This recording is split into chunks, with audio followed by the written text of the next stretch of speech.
Today, we're going to dive into how you can impact your bottom line and put cash in your pocket through upselling and cross-selling. I'm Adam. I'm Brian.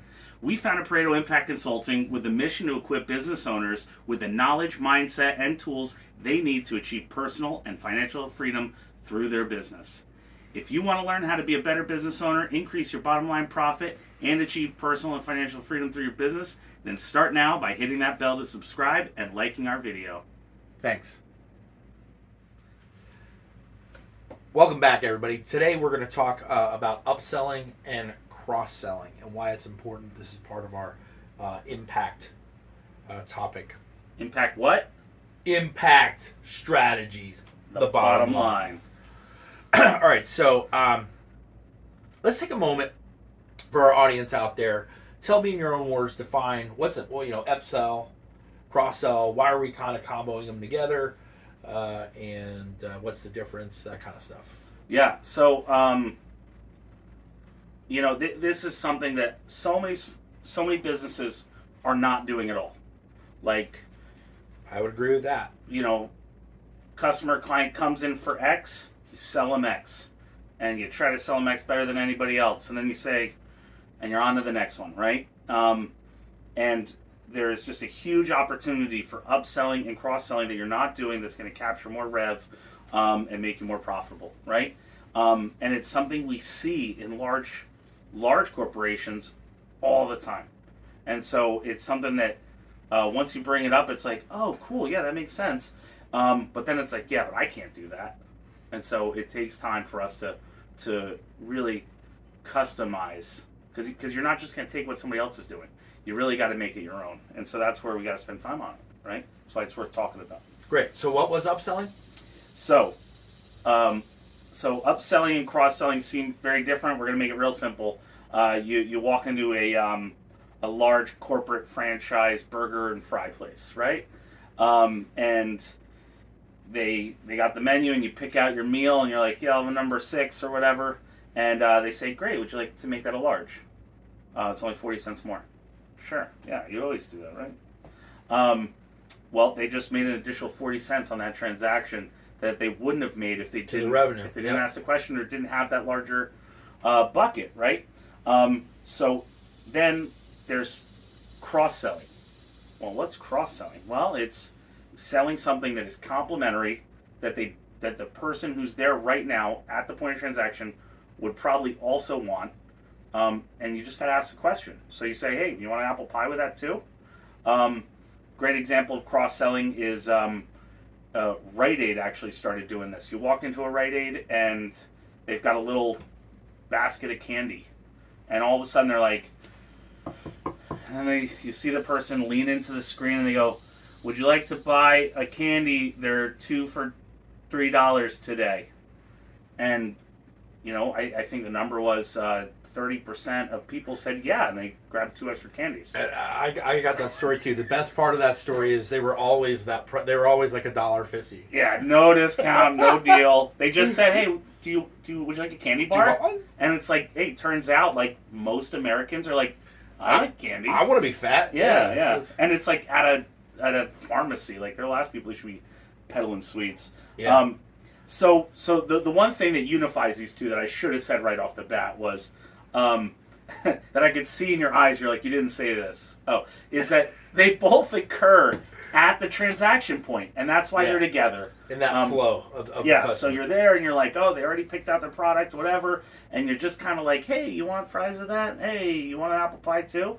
Hey, let's get the large, right? Come on. So that's where it's at in the Got it. So upselling would be like, oh, a medium fry. Hey, we have, it's only 20 cents extra to make it a large. Yep. And the cross sell would be like, hey, would you like a drink with that soda? Or apple pie was a great one too.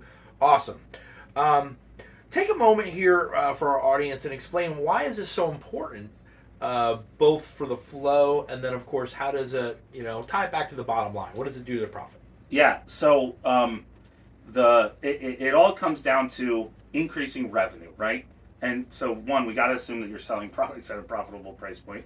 But it's the goal of increasing revenue.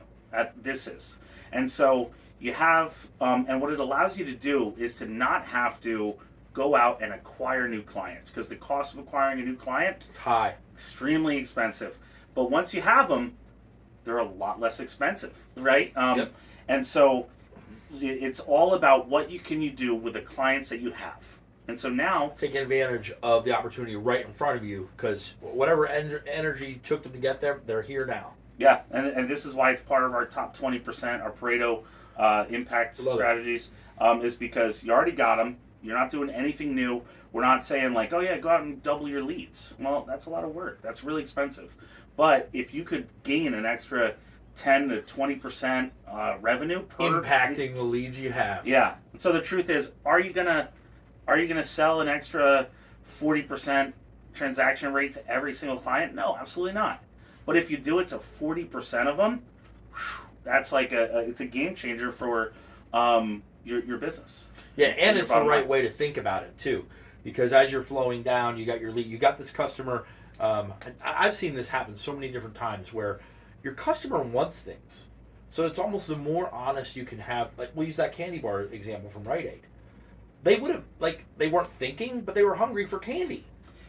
Well, and maybe they stop on the way home for a candy bar because they need a snack. yeah. Well, and the key thing with these two as well is that when you're in purchase mode, you have your blinders on to everything else going on. So once they've then made the decision, all of a sudden now they're like, oh, now I can think about other stuff. Yeah. And then that's why you enter it there and not at the beginning where you're trying to overwhelm them. Like, And I can see how it would actually also impact the experience too, because like, oh, I didn't know you had a chocolate milkshake. Man, that would sound great with my meal. yeah, Now I got it. yeah, Or I love McDonald's. They do it so well. Like everybody loves their fries. You get a medium, and now you're sad because you're out of fries. So it adds to the value of the. You know what? While we're talking about this, I can see how this might be difficult for certain industries. Walk me through some of your best examples. Kind of scatter me around. Walk me through some industries and what you've seen out there. yeah. We get a lot of pushback. So they're like, yeah, but how do I can't do that in my business, right? And it's like, you're right. All the time. You're right. And but what does that mean if it's not something that's so commonplace that you were able to be like, well, yeah, that's just what the industry does. Think general contractors. They bundle, right? Just automatically. But it's like, so landscaping is a great example. So, how do I upsell mowing lawns? And I know that's not all you do. I get it. But you go out and you sell a weekly lawn package, right? You can't say, well, I'll mow more of your lawn, right? Right. And if you say, well, I'll also do trimming and whatever, that's bundling.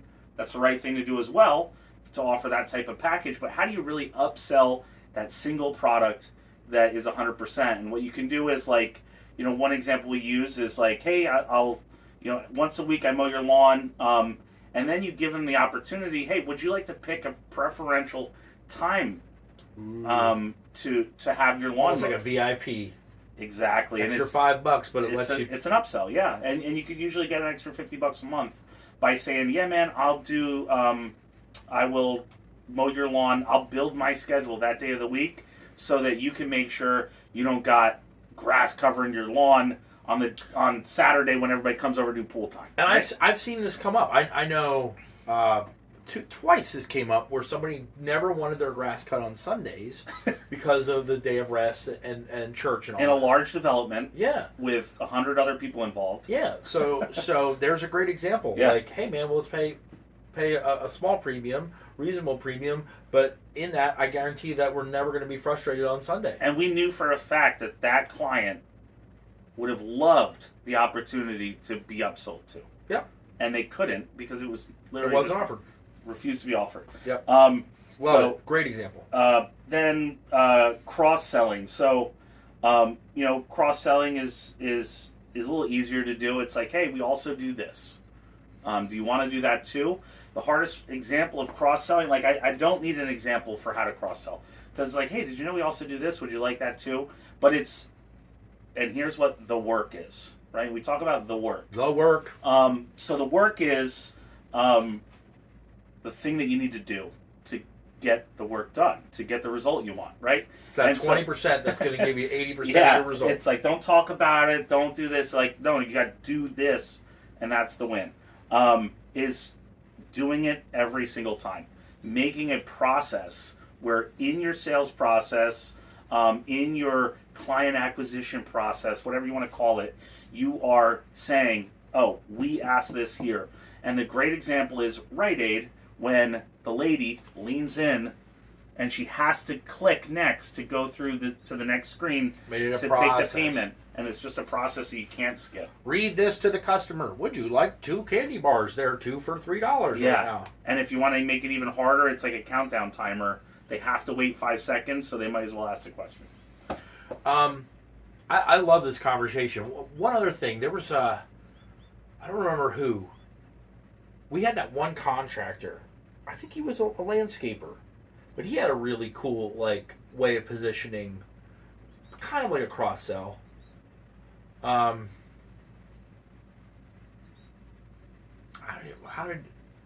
did he do that?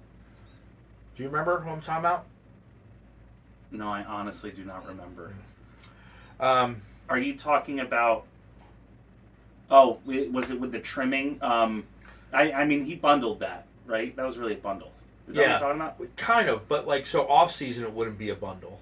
I guess maybe it could still be a bundle, but your it's a different service. Yeah. Like snow plowing is a different service. Yeah, but if you so I mean, the key there would be to, yeah, I mean, we're kind of getting in the weeds here. I kind of, that's bundling. Like, hey, you want to know, if you're a landscaper, you want to know more, check out bundling. Huge opportunity for you guys. Yeah. Because people aren't doing it, and what you're trying to do is add on at that time, and if you capture it early, you capture it better. And it's all that same moment, right? I mean, the bundling's a little bit behind the scenes because you're creating it, but while you're walking through your client or your customer, you're trying to really take a moment to see what they want, and you're showing them everything you can do. Yeah, so not pigeonholing. Yeah, exactly, and that's why bundling is going to be next week, by the way, because it is the next step. Awesome. Awesome. Well, I've learned a lot. Hopefully you guys have learned a lot. Thanks for coming along on this journey.